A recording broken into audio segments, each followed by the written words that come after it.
Before watching the video, don't forget to subscribe the channel and enable bell notification to never miss an update from us. Hello everyone. Morning all of you. I hope all of you are doing wonderfully well. So this is Ashima, and in this video we'll be talking about the daily news events or the daily current affairs. Now the purpose of the video is to bring more and more news events to the table for your discussion and more information to all of you, right? So we are going to discuss a lot of news events in this, and it is going to help all the examination aspirants. So it's not restricted to a particular examination pattern, because we'll be talking about the news events which are important for examination, and that comes around all the examinations, right? So we'll be doing that. But for all of you who want to practice the questions, or who want quizzes and practice for current affairs, for them we have everyday live quiz that happens on Entry app.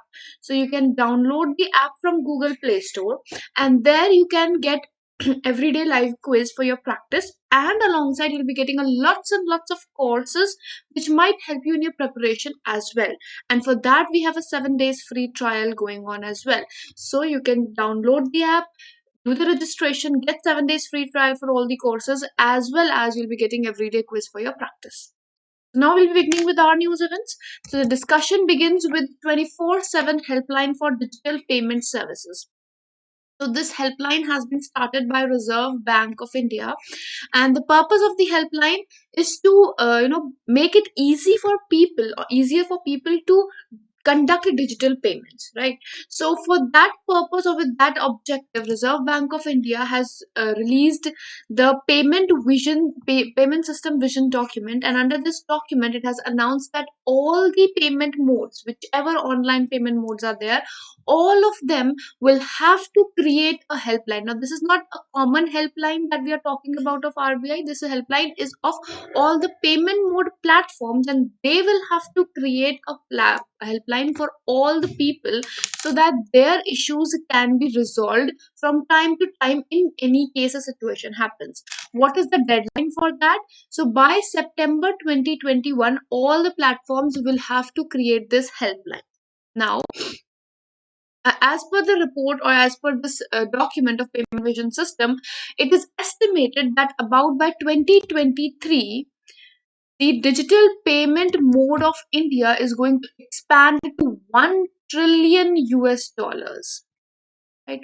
And RBI has also announced the launch of integrated ombudsman scheme for banks, NBFCs, and digital transactions, which will be in July 2021.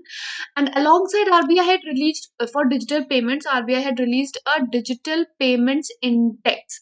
Now, this index was also a measure of how much increment has been seen in the number of digital payments that are done, and that increment has been to a huge amount, right? So the base year for this is very important. That is, what was the base year for this? So 2018 has been taken as the base year, and accordingly the ranking has been done for the subsequent years, right? Now going ahead to the second news event, that is expert committee on urban cooperative banks. So this expert committee has been created, and so what is the purpose of this committee, and what are the purposes that it's going to serve? Let's have a look at that. So it has been set up by Reserve Bank of India again for a faster rehabilitation or resolution of urban cooperative banks. Now we all know that in 2020, Reserve Bank of India had released a certain amendment, which was in the Banking Regulation Amendment Act 2020, under which it had taken the urban cooperative banks under its area. Because as of now, urban cooperative banks do not come under RBI's guidelines. Only some managements was there, but when it comes to money matters, RBI was not supposedly the organization which could do that. So, for that purpose, RBI had released this amendment under which RBI can create a committee, and that committee is going to overlook all the amendments that are happening in urban cooperative banks and whatever things are happening. So, with that purpose, this committee has been created, in which it is going to be a faster resolution of all the issues that are there, right? Next which we have is RBI Monetary Policy Committee meeting. Now this meeting was recently conducted, and accordingly there have been certain things that have been announced by the committee. So there are not major changes that have been done, like repo rate was unchanged at 4%, reverse repo rate is again the same at 3.35%, marginal standing facility or MSF is also unchanged at 4.25%, bank rate at 4.25% again unchanged, and the real GDP growth for 2021-22 is projected by RBI at 10.5%, which is again an important, you can say, prediction, because as of now there are various organizations which are releasing predictions, and those predictions may be asked from you in examination directly, right? So these all things are something that you need to remember point by point. There is nothing, there's nothing that major changes except for the time to time updates that keep happening. You have to keep in memory these points because they come directly in the question. This is a direct form of question that can be asked. Then we have 26 more green zone sites that have been added for drones. Now, what exactly is this? So it has been approved by Ministry of Home Affairs as well as Ministry of Defense, right? Now, what is this approval constituting of, and what exactly is it having? So, the unique identification number is given to all the drones, and these number holders will be given instant flight permission online. Right.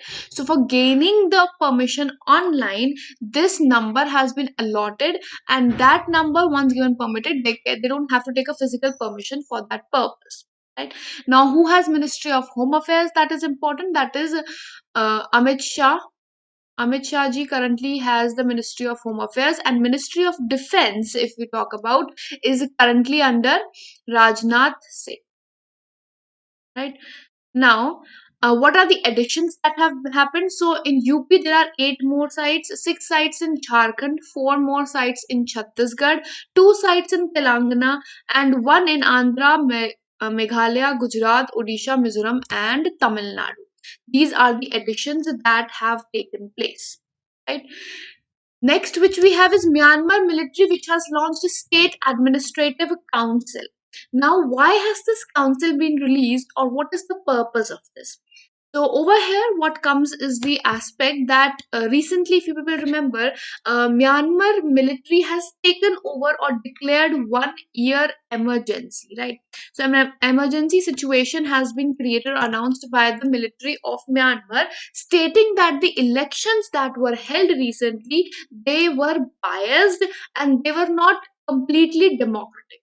Right now, in 2008, the constitution was already amended by military, in which it can take the major decisions, and they have taken this decision because there were certain opposition parties also holding the concern regarding that. Now, the council which has been created is going to be headed by Army Chief General Min Aung Yang. Now, here you need to remember this thing that who is the Army Chief of Myanmar. This is a possible because 1 year emergency is there, and during that time, Army Chief General Min Aung Yang is holding a special position. Total 11 members have been constituted in the council, of which 8 members are of military. That means the decision is more probably going to be what military wants. And Union Election Commission is going to be created again, or it is going to be reconstituted. So just like we have Election Commission of India, which decides or manages all the elections. So for the same purpose, there is an Election Council of Myanmar by the name Union Election Commission, and that is going to be reconstituted, stating that it did not conduct free and fair elections. Going ahead, a few one-liners. Chief Minister of Delhi, Arvind Kejriwal, has recently launched a Switch Delhi campaign to promote the use of electric vehicles. Now, this campaign is for the purpose that, already Delhi had launched electric vehicle policy, which was promoting the electric vehicles in a way that they were giving subsidy to the purchases of electric vehicles. Now, for the same purpose, increasing the number of electric vehicles on the roads. What is the purpose? The purpose is that at least 25% of the vehicles that are present on the roads of Delhi, they should be electric vehicles. That is the purpose of launching this whole thing or this campaign. So with that campaign, it has been released. Then here it can be asked from you directly, Switch Delhi campaign has been launched by Chief Minister of Delhi. Who is the Chief Minister of Delhi? Then Ministry of Housing and Urban Affairs and Zomato have signed up an MOU. So earlier we already know that Swiggy had signed up an MOU. Now Zomato has signed up an MOU with Ministry of Housing and Urban Affairs for PM Swanidhi, Prime Minister Street Vendor Atmanirbhar Nidhi. Now in PM Swanidhi, if you people have an idea, this is something which is concerned with Ministry of Housing and Urban Affairs in the way that it is the ministry which launched PM Swanidhi, but a month later the implementation was handed over to SIDBI, right? So SIDBI is the implementer or the organization which is implementing PM Swanidhi, but still the major decisions are taken by Ministry of Housing and Urban Affairs. Who has this ministry? It is under Hardeep Singh Puri. So Hardeep Singh Puri currently has the Ministry of Housing and Urban Affairs. Then central government has confirmed a written reply to Lok Sabha about the presence of 1600 tons of lithium deposits. Now we already know that in India there are no certain lithium deposits. So this deposit which has been found of about 1600 tons might become something of a turnover, and but its quality and the standard has not yet been confirmed. So we all know that from with Bolivia we are already importing lithium, and we are setting up lithium refineries because the purpose is same, that is making more and more electric vehicles. Now for more and more electric vehicles we need electric batteries, and for batteries we need lithium. So therefore lithium holds a very huge importance in as of the current scenario. Next is Chauri Chaura Centenary or 100th celebrations were held at Chauri Chaura, Gorakhpur, UP on 4th of February. Then banks have written off almost 62,000 crores of loans of top 100 willful defaulters as of March 2020 as per the recent RTI which was filed. So as per the RTI which was filed for RBI has responded that 62,000 crores of loans have been written off to top 100 willful defaulters, of which Jatin Mehta Winsome Diamond and Jewelry is the topper with 3,098 crores of loan. Then Ministry of Labour and Employment has appointed S.N. Subramanian. Who is S.N. Subramanian? S.N. Subramanian is the CEO and MD of L&T, and he has been appointed as the chairman of National Safety Council. So S.N. Subramanian, who is currently CEO and MD of L&T, has been appointed as chairman of National Safety Council for a term period of 3 years. L&T is already, a completely growing company with a lot of government tenders under it and a lot of bridges being constructed by it. So it is a very important organization as of now. Right, so you have to remember that. Then Pune-based Serum Institute of India, again a very important one, and UNICEF have entered into a long-term supply agreement for AstraZeneca and Oxford and the Novavax vaccines. So with Novavax vaccine and AstraZeneca Oxford, SII has entered into a long-term supply agreement because SII is already, it already has an agreement with them for the vaccine. And now that vaccine is going to be manufactured more by SSI for a longer period of time, right? Then UK has revoked the China Global Television Network license for its program, saying that it does not monitor on everyday basis. Stardust 1.0 was launched from a former military base in US. The military base is by the name Loring Commerce Center, and Stardust 1.0 was launched by Blue Shift Company. So this is something new. Why is it in news? The new thing is that this vehicle runs on, or you can say it is the first one which runs on biofuel, right? So there is no such launch vehicle which runs on biofuel except this. This is something that is making it new. It is powered by biofuel and it is the first commercial rocket launch which is using biofuel. Now with this we'll be winding up this segment. Thank you so much. It has been wonderful interacting with all of you, and we'll see you then tomorrow with more such news events and more such discussions. Till then, like the video, share the video, and subscribe to the channel for daily updates. In case you have any doubts regarding any of the points, you can ask them in the comment section and they'll be answered then and there. Have a great day ahead. See you soon.